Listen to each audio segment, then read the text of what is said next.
Akkam jirtu kabajamoota fi jaalatamtoota hordoftoota biiftuu Oromoo akkuma jirtanitti nageenyi keenya kan kabajaatiif kan jaalalaa isin haa ga'u isiniin jenna. Dhaansuudhaan oduu isaa kana qabannee dhiyaannee jirra. Hanga dhuma sagantaa kanaatti nu wajji turaan affeerraa kenna. Kun biiftuu Oromoo keessan jajjabeeffadha. Laayik sheer godhuu hin dagatina. Akkasumas gara maatii chaanaala kanaa warri hin dhufin sabiskiraabii godhuudhaan miseensa maatii chaanaala kanaa ta'uudhaan oduu wayitaawaa kan biyya keessattii fi kan biyya alaa argachuudhaan itti bohaaran affeerraa kenna affeeramtanii jirtu. Sabiskiraabii godhuudhaan gara maatii chaanaala kanaa makamaa. Kallattimaan gara mata duree oduu amma qabadheetti yeroo darbu oduun jalqaba.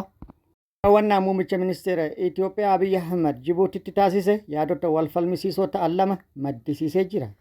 Hojii muummichi ministeera Jibuutiitti taasise hordofe yaadni walfalmisiisoo lamaan uumaman yookaan immoo marii Jibuutiitti taasifameen booda qaamota garaagaraa irraa maaltu jedhamaa jira. Marii kanarraa maaltu argame maaltu dhabame bu'aa qabamoo bu'aa dhabe waan jedhu qabannee jirra isin biraan kenna. Turistoota biyya alaa daawwii irra turan irratti haleellaa raawwatameen turistoonni biyya alaa ajjeefaman jedhamee jira. Turistoonni ajjeefaman kun kan biyya kamiiti yookaan lammii biyya kamiiti eessatti ajjeefaman ka jedhus qabannee jirra isin biraan kenna. Oolmaa Oromiyaatiin lolli Oromiyaa zoonilee hunda keessatti loltoota mootummaatti waraana bilisummaa Oromoo gidduutti deemaa jiru akkuma itti fufetti jira. Waraanni bilisummaa Oromoo har'a lixa Oromiyaa godinaalee garaagaraa yookaan aanaalee garaagaraa keessatti akkasumas kibba Oromiyaa fi baha Oromiyaa magaalaa Dirre Dawaatti loltoota mootummaa irratti haleellaa raawwatuun injifannoo argadhe jedhee jira. Gama mootummaatii hoo maaltu jedhame kan jedhus qabannee jirra isin biraan kenna. Oduu biyya alaatiin Soomaaliyaan waliigaltee Yuunaayitid Arab Emireet waliin qabdu adda kutuudhaan waraanni isii akka Soomaaliyaa keessa bahu taasiftee jirti. Yuunaayitid Arab Emireet immoo loltoota isiitii fi waraana isii yookaan meeshaalee waraana isii bosaasoo irraa fe'uudhaan gara Itoophiyaa galchaa jirti jedhamee jira. Dabalata odeeffannoo kanallee qabadhee jira. Oduu kanneenii fi kan biroo wajjin isin wajjin ka turu ani Bariisoo Ganamooti guutuun oduu wal duraa duuban akka itti aanu kanatti isiniif dhiyaata. Daawwannaan hojii muummichi ministeera Itoophiyaa Abiy Ahmad tibbana Jibuutiitti taasise yaadota wal falmisiisaa lama qabatee as bahee jira. Yaadni inni tokkoffaan daawwannaa hojiitiif muummichi ministeera Itoophiyaa guyyaa tokko dura gara Jibuutii imaluun marii dhimmoota garaagaraa irratti mari'ataniin kan hin milkaa'in ta'uu kan ibsan yoo ta'u yaadni gara biraa immoo muummichi ministeera marii Jibuutii imaluun pirezidaantii Jibuutii Umar Giilee waliin taasise irratti raajii hojjate shira masrii fashaleessa jechuudhaan miidiyaaleen deeggartoota PP hedduun gabaasaa jiru. Mariin qaamota lamaan gidduutti gaggeeffame marii ji'oopolitiksii naannichaa irratti xiyyeeffate ta'uun mirkanaa'ee jira. Marii taasifame kanaan akka qaamonni maricha itti dhiyeenyaan quba qaban ibsanitti maricha irratti kan waliin galin ta'uu kan himan yoo ta'u dhimmi mariin bal'aan irratti gaggeeffames buufataalee doonii Dooraaleetiif akkasumas buufata taajuraa yoo ta'an Jibuutiin buufata Dooraalee Masriif kennitee turte akkasumas buufata taajuraallee Saawudiif kennitee turte. Buufataalee kennaman kana walqabatee muummichi ministeera Itoophiyaa gaafiin jalqaba dhiyeesse buufataalee kana marii kennan ala maaliif kennitan kan jedhu akka ta'ee fi akkasumas buufataalee kana marii Itoophiyaatiin ala biyyoota kanneeniif kennuun tuffii Itoophiyaaf qabdan. Kanaanis walqabatee gaafiin lammataa kan dhiyaate maaliif nu tuffattu? Maaliif nu hin kabajne bara Ihaadeg Itoophiyaaf kabaja guddaa qabdan amma garuu bilxiginnaa hin kabajjan maaliif kan jedhu akka ta'es addeen itti dhiyeenyaan dhimmicha yookaan maricha quba qaban ifoomsanii jiru. Gaafiin inni sadaffaan buufataalee kana diinota keenyaaf kennitanii diinonni keenya akka nu marsan taasiftanii jirtu. Kuni maaliif ta'a kan jedhu akka turee fi kanneeniifis Jibuutiin deebii deebisuun beekame yoo ta'u deebii deebifteenis buufataalee lamaan Masrii fi Saawud Arabiyaaf kennaman misooma fi ni misoomsina jedhaniif fudhatan malee buufata waraanaa taasisuuf miti jechuudhaan deebiin kan kenname yoo ta'u kanattis quufuu dadhabuudhaan muummichi ministeera akkasumas walumaa galatti marii taasisaa turaniin wal dhaga'uu dadhabuun isaanii dhagahamee jira. Kanarraa akka ka'e muummichi ministeera haala doorsisaa fi akeekkachiisa fakkaatuun pirezidaantii Jibuutii Umar Giileef hojii manaa kenneef jedhamee jira. Hojii mana pirezidaantii Jibuutii Umar Giileef kennames hanga baatii jaatti buufataalee Masrii fi Suudiif kennaman kana yoo hin deebisin isinirraa gara barbaaratti godaanna jedhamee jira. Yaada faallaa kanaatiin miidiyaaleen deeggartoota mootummaa tokko tokko muummichi ministeera Itoophiyaa Abiy Ahmad dhimma hojii yookaan daawwannaa hojiitiif gara Jibuutii imaluudhaan raajii hojjate shira masrii fashaleessuun injifannoo galmeesse. Itoophiyaan kanaan booda meeshaalee alarraa galchitu buufata Masriif kenname Dooraalee irraan kan galchitu ta'uu pirezidaantii Jibuutii wajjin walii galanii jiru jechuudhaan gabaasaa jiru. Kun itti aanu abbootiin mana daldalaa hedduun hayyama mana daldalaa ofirraa deebisuun mana daldalaa cufaa jiraachuun beekamee jira. Manneen daldalaa adda addaa sadarkaa federaalatti galmaa'an 470 keessa manneen daldalaa 370 cufamanii abbootiin manneen daldalaa kanneen eeyyama daldalaa mootummaan kenneef mootummaadhaaf deebisuun gabaafamee jira. Sababni cufiinsa manneen daldalaa kanneen sababni cufamuu manneen daldalaa kanneen mootummaan yeroo ammaa kana gibira humnaa oliitti fi akkasumas baasiiwwan garaagaraatiin kaffaltiin humnaa olii akka kaffalan irraa waan kaa'ameef jedhamee jira. Magaalatti biyyattii keessatti maqaa gibiraatti fi akkasumas baasiiwwan garaagaraa dahoo godhachuudhaan saamichi guutuu biyyattii keessatti qonnaan bularraa hanga daldalaatti jechuudhaan jiraattonni guutuu biyyattii keessatti bakkoota garaagaraa irraa maddeen odeeffannoo garaagaraatiif yaada kennaniin ibsanii jiru. Oduun itti aanu turistoonni biyya alaa daawwannaa irra turan haleellaa irratti raawwatameen ajjeefamuun gabaafamee jira. Godina Oomoo lixaatti haleellaa turistoota irratti raawwatameen lammiilee Tarkii 2 dabalatee walumaa galatti namoonni 3 ajjeefaman jedhamee jira. Oomoo lixaa aanaa surritti haleellaa turistoota irratti raawwatame kanaan lammiileen Turkii 2 fi konkolaachisaan isaanii lubbuu dhabuun gabaafamee jira. Biiroon Kominikeeshinii naannichaa akka ibsetti haleellaan kun amajjii 4 2018 akka lakkoofsa Itoophiyaatti ganama gara naannaa sa'a 2tti horsiisee bultoota eenyummaan isaanii adda hin baafamneen akka ajjeefaman eeree jira. Gochi ajjechaa kunis kan raawwatame saamicha raawwatuuf akka ta'e naannichi beeksisee jira.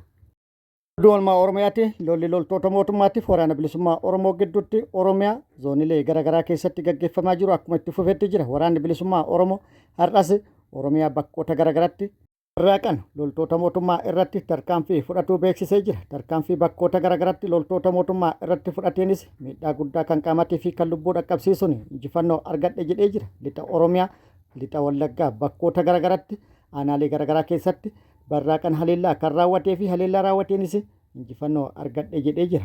Aanuma kanaa Wallagga lixaa aanaa mana Sibuu bulchiinsa magaalaa Waamaa iddoo addaa gabaa Dullachaa jedhamutti barraaqan humnoota mootummaa irratti haleellaa cimaa raawwatuun loltoota mootummaa hedduu hojiin ala taasise jedhee jira. Haleellaa raawwate loltoota mootummaa hedduu addunyaa kanarraa godaansee hedduu madeessuun kan booji'es jiraachuu odeeffannoon achirraa nu geette ibsitee jirti. Haleellaa barraaqa sa'a 12 humnoota mootummaa irratti raawwatameen humnoonni mootummaa madaa'an hedduun hospitaala Manditti guuramuudhaan hospitaalicha ol guutaman jechuudhaan maddeen odeeffannoo garaagaraa gabaasanii jiru. Akkasumas achuma lixa Wallaggaa aanaa Lataa Sibuttis waraanni bilisummaa Oromoo har'a barraaqan haleellaa raawwateen miidhaa dhaqqabsiisuu odeeffannoon nu gahee jira. Haleellaa humnoota mootummaa irratti raawwate kanaan humnoota mootummaa hedduu gara as hin deebinetti erguu fi hedduu kan madeesse ta'uu odeeffannoon achirra ba'e ibsee jira. Humnoonni mootummaa madaa'an hedduun gara buufata fayyaa Lataa Sibutti geeffamuun yaalarra kan jirtu ta'ulleen odeeffannoon nu gahee jira. Waraanni bilisummaa Oromoo zoonii kibba Oromiyaa Gujii lixatti guyyaa kaleessaa haleellaa humnoota mootummaa irratti raawwateen injifannoo argadhe jedhee jira. Guyyaa kaleessaa amajjii 12 2026 Gujii lixaa aanaa Bulee Horaa bulchiinsa magaalaa Qilleensoo Mokkonniisaa jedhamutti tarkaanfii humnoota mootummaa irratti fudhateen humnoota mootummaa irratti miidhaa dhaqqabsiisuu odeeffannoon nu ga'e ibsee jira. Bulchiinsa magaalaatti seenuudhaan tarkaanfii fudhateen loltoota mootummaa 3 yookaan humnoota mootummaa 3 addunyaa kanarraa godaansee 2 madeessuun injifannoo argadhe jedhee jira. Oduu baha Oromiyaa irraa nu geetten immoo waraanni bilisummaa Oromoo zoonii baha Oromiyaa magaalaa Dirre Dawaatti tarkaanfii laalessaa humnoota mootummaa irratti bakkoota garaagaraatti fudhateen miidhaa dhaqqabsiisuun injifannoo argadhe jedhee jira. Magaalaa Dirre Dawaa Gandawaa Hil yookaan immoo Qilee jedhamutti seenuun humnoota mootummaa yeroo dheeraaf manneen uummatarraa diiguun dararaa garaagaraa uummatarratti raawwataa turte irratti tarkaanfii fudhateen humnoota mootummaa bakkoota lamatti haleellaa irratti raawwatu odeeffannoon nu gahee jira. Bakka jalqaba haleellaa raawwatetti humnoota mootummaa yeroo dheeraaf dararaa garaagaraa uummatarratti dhaqqabsiisaa turan 8 battalumatti addunyaa kanarraa yoo godaansisu 5 immoo madeessuun bakka lammaffaa irratti immoo haleellaa raawwateen humnoota mootummaa 6 battalumatti addunyaa kanarraa yoo godaansisu 7 madeessuun injifannoo boonsaa argadhe jedhee jira. Kana malees waraanni bilisummaa Oromoo Oromiyaa bakkoota garaagaraatti bakkoota birootti jechuudha haleellaa humnoota mootummaa irratti raawwatuun injifannoo argadhe jedhee jira. Yeroo itti aanutti guutuu isaa qabannee kan isiniin geennu ta'a. Kun akkuma jirutti ta'e gama mootummaatti maaltu jedhame kan jedhu bakkoota lolli itti gaggeeffame jedhame kana wal qabate gama mootummaatti odeeffannoo argachuuf yaallee turre. Odeeffannoo hin arganne yookaan immoo wanti jedhame hin jiru ta'ullee Oromiyaa bakkoota garaagaraatti opereeshiniin mootummaan gaggeessaa jiru yookaan waraanni mootummaa gaggeessaa jiru akkuma itti fufetti jira. Opereeshinii gaggeessaa jiruunis koofne jedhaa jiru. Loltoonni waraana bilisummaa Oromoo kan miseensonni waraana bilisummaa Oromoo bakkoota garaagaraa irraa harka kennatan kan jedhan yoo ta'u Gama biraatiin immoo haleellaa yookaan immoo maqaa tarkaanfii fudhatuu jedhuun namoota nagaa irratti haleellaan raawwatamaa jiru cimee itti fufee jira. Lixa Oromiyaa akkasumas bakkoota biroottis haleellaan namoota nagaa irratti raawwatamaa jiruun lubbuun namoota nagaa hedduun galaafatamaa jiraachuu maddeen odeeffannoo garaagaraa gabaasanii jiru. Opereeshinii gaggeeffamu dawoo godhachuudhaan humnoonni mootummaa saamicha qabeenya namoota irratti raawwatan cimsanii itti fufuun illee himamee jira. Biyya alaatiin gamtaan Emireetota Arabaa meeshaalee waraanaatii fi akkasumas humnoota waraanaa Somaaliyaa keessaa qabu gara Itoophiyaa fe'aa jira jedhamee jira. Soomaaliyaan waliigaltee nageenya gamtaa Emireetota Arabaa waliin qabdu haqxee jirti yookaan adda kuttee jirti.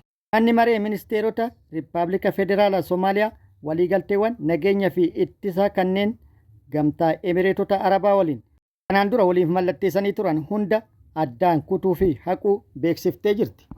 Murteen kunis kan murtaa'e abbaa biyyummaa tokkummaa biyyoolessaa akkasumas walabummaa daangaa fi sirna heera mootummaa Soomaaliyaa eeguuf kan fudhatame jedhamee jira.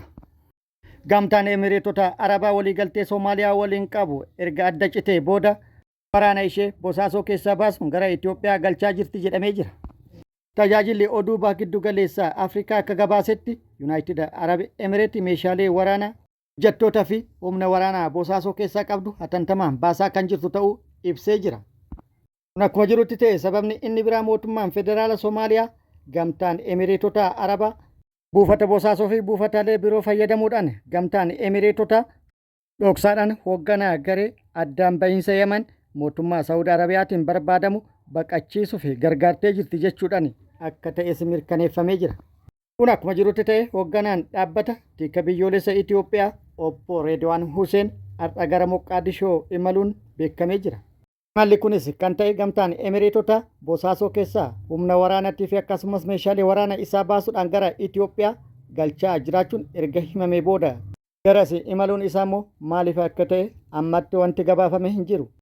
Oduun itti aanu qaala'insa diinagdee mormuudhaan Iraanitti mormiin torbaan lamaaf gaggeeffamaa ture irratti namoonni 500 ajjeefaman jedhamee jira. Namoonni hedduus gara mana hidhatti guuramuun mana hidhatti galchuunis dhagahamee jira. Tarkaanfii Iraan namoota mormii gaggeessaa turan irratti fudhattee lubbuu namoota 500 galaafatte kana qaamonni garaagaraa qeeqanii jiru, mormanii jiru. Iraan immoo mormii gaggeeffamaa jiru yookaan gaggeeffamaa ture to'adhe jechuudhaan kan beeksifte yoo ta'u, Ameerikaan immoo Iraan irratti haleellaa raawwachuu dandeetti jechuudhaan shakkiin jiru cimee jira. Qoqqobbii yeroo garaagaraatti irra kaamaa turen diinagdeen isii kallaamshee Iraan haleellaa kamuu kan irratti raawwatamuu danda'u qolachuudhaaf qophii ta'uu beeksiftee jirti. Ameerikalleen haleellaan irratti raawwatte yoo kataa'u taate deebii ni deebisa jechuudhaan hojjannoo isii ibsitee jirti. Kabajamoota fi jaalatamtoota hordoftoota biiftuu Oroo oduun ammaaf qabaadde kana hanga ammaa kana guutuu oduu wajjin isin wajjin kan ture ani Bariisoo Ganamooti hanga yeroo itti aanutti deebinee wal agarrutti nageenyi Rabbi isiniif haa baay'atu. Nagatti nu turaan immoo hawwii kennaa nagatti nu tura.